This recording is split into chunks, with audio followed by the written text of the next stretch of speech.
The saga in Sunland Park has been a year-long friend to the news, reporting people who could resist this. Either that or it's been like that fly that you just can't kill. Jim, every time a new threat appears, pulling at it seemed to uncover some other incredible government misstep down there. And again, in the reporting, you weren't down. I'm not asking you to, like, you didn't have to go down there and report, but you can feel for the problem. It's a difficulty to even suss out things like Open Meetings Act violations if the Attorney General can't even figure it out. How's reporters supposed to? It was a winding, a winding trail. I mean, what started as what you think of as kind of a criminal indictment got into election law issues. With the question of whether his Daniel Salinas' election was legitimate, and then you get into the audit issues because the bad election raised questions about their what else is going on. So the auditors looking at their finances, it turns out they're more than $1 million in deficit, and then they get into Open Meetings Act issues when it comes to sitting down to appoint a new mayor, and then in the process of a mayor's appointed, a mayor steps down. Months later, we're going through their finances. I mean, it's not until this started in March and they finally got a mayor appointed in August. Right. It's just incredible. There was a lot of stopping and starting, Steve. It was interesting to the point where we had to have some official Santa Fe folk go down there to try to ride in on a white horse and straighten this out. Yeah.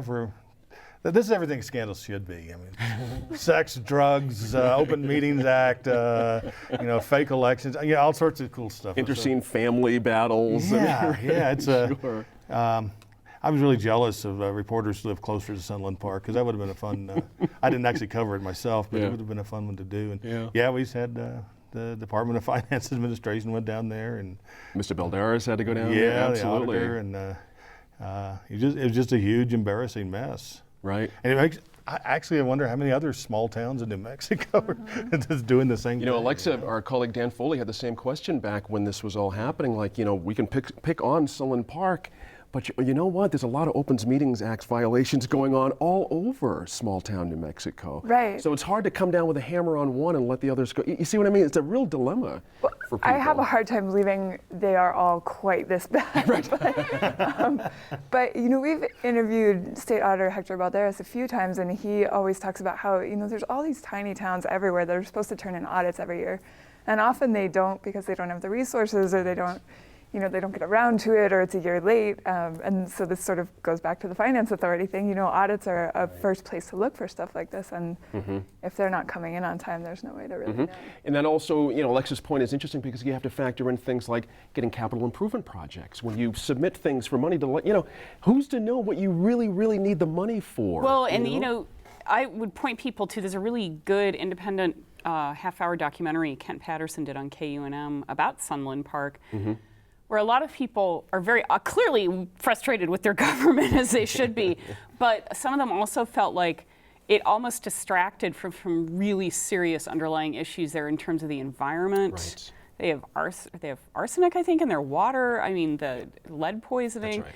It's been a dumping ground. Right. It's a poor community of color. That's right. And it must be doubly frustrating because they can't seem to hope to get any help from their local or elected officials. I have a question for everybody. Let me stay with you, Megan, but for everybody. This comes up a lot when people talk about this subject. How much of this is on the voting public down there? Meaning, there was an opportunity to turn out people if they were not doing the right thing going on for years. That seemed to not happen. Is there some culpability on the populace as well? That's a good question. I think, I think I've only been down there once, so I certainly don't know the community well. Just from what I've read, I think after a while, I'm guessing you become completely disenchanted and cynical. Right. And we're under a minute. Let me swing on the table on that very same question about the voters. Any culpability for I this want to go out on the limb and say the media is to blame for that. It's our job to inform people about the people they're voting for. I mean, you can say probably that, maybe they don't have a local newspaper or whatever, but that is kind of our role. So if we're not doing that. That's right. You'd think any enterprising reporter, Steve, with their radar in the vicinity would say, some action going on over there at Sunland Park. I'm going to go do my thing. And have a big story on his or her hands, right? I mean, it was a huge one just laying there. You would think. I wonder if anybody complained about it, though. Right. And I hate to go back to a cliche, but people get the government they deserve. There you go. That happens. That's been discussed here at this table as well. Now, moving on at number 7. The revelation that prescription opiates are just as big a problem for New Mexico as illegal heroin. Megan, for a long time, New Mexico's opiate problem seemed like a story for northern New Mexico. That was the classic. It's Española, Chimayo.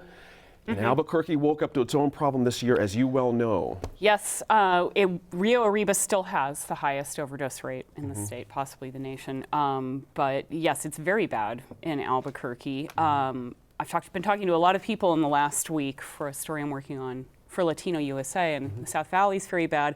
Yeah, and many people will say, oh, now that it's entered the Heights and white kids are ODing in high schools, it's a story. That's right. So there's a little bitterness there. And fairly, yes, that's true. Media does tend to cover things that way. But the fact is that now our overdose rate is the highest in the nation. More people overdose than die in traffic accidents in New Mexico. But prescription opiates have surpassed heroin as the culprit, according to the Heroin Awareness Committee.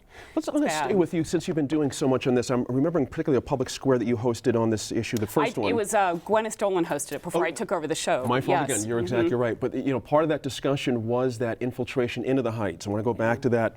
And Jim, let me swing to you on that one too. Particularly one particular high school in Albuquerque, the Tony High School, had its own issues with heroin use amongst its student body, and that seemed to blow the whole thing sky high, as opposed to what Megan's talking about, hiding right under everybody's noses in the South Valley.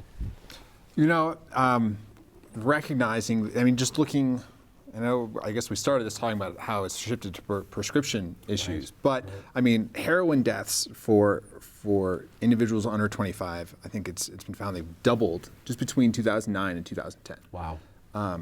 There's a surge in that, and certainly there's a surge in prescription-related things as well. But it's infusing. It's starting to infuse into these communities where you've got kids with the means, and certainly sometimes it's seen that the prescription drugs are a more expensive habit than traditional heroin. And my understanding is. That's true. If on you're the street, if right? you're buying It's the pills cheaper? on the street, Right. if you've run out of your legal means to get them, buying heroin is cheaper. That's Right. what people told me. And that's the cycle. It just kind of spins round and round. What's It sounds sad is that a awful. lot of the people I talk to is like they got these prescribed by their doctor and they became addicted. It starts there. It starts in the doctor's office, or getting, someone got the prescription legitimately, and you've got, kids that take it on recreationally, and then heroin becomes the cheaper, the cheaper way to continue that same feeling. Oh, it's a heartbreaker just even talking about this. Steve, let's swing back up the northern part of the state. Of course, I mentioned in the beginning that Chimayo and other places were the traditional places where heroin was difficult. It had been a generations-long problem for some families up there, a real difficulty. What's your sense of where northern New Mexico is now on the problem with heroin and also with other opiates, controlled substances and such? I haven't seen much progress. Yeah. I don't think there's been much of a change really. I think it's still there, and it's still and prescription drugs, they're more pure. That's than street heroin, So Apparently, black tar heroin is very bad. Yeah, I was really? listening to a show last night describe how it's made.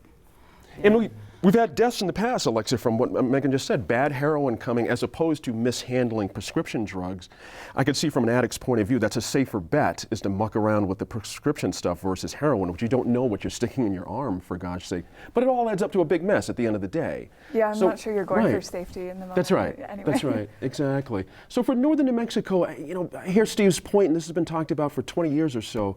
What has to happen to get, we can talk about poverty, we can talk about interdiction, we can talk about all kinds of things. Lack of treatment lack of treatment. centers. It just doesn't seem to happen. I think the lack of treatment centers, we did a big story on the Bernalillo County Metropolitan Detention Center saying it was going to discontinue its methadone program when the CDC has specifically said methadone is the best way to treat this. So, Right. That's kind of a worrisome trend, and I think it needs to be accepted that things like needle exchanges, like we have one, but it's not very well publicized. It's within certain communities, people know about it, but that should be recognized as a good thing, I think.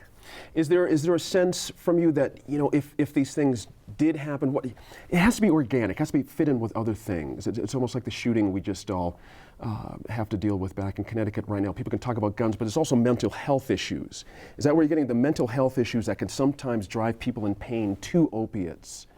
We need to do something there. Is northern New Mexico the place to start this, or is Albuquerque going to be the better place to start? See, it's hard to figure this out. I mean, yeah, it's really complex and everything's interconnected, right? So I think we have to start at 5 levels at once and just go and hope that, you know, I think also in northern New Mexico there has to be some kind of infusion of money. It's really simple, but. Just ahead, a follow-up conversation about this very subject as Advocate Jennifer Weiss and Albuquerque Mayor Richard Berry talk about what's been done in the months since our Public Square show highlighted the problem.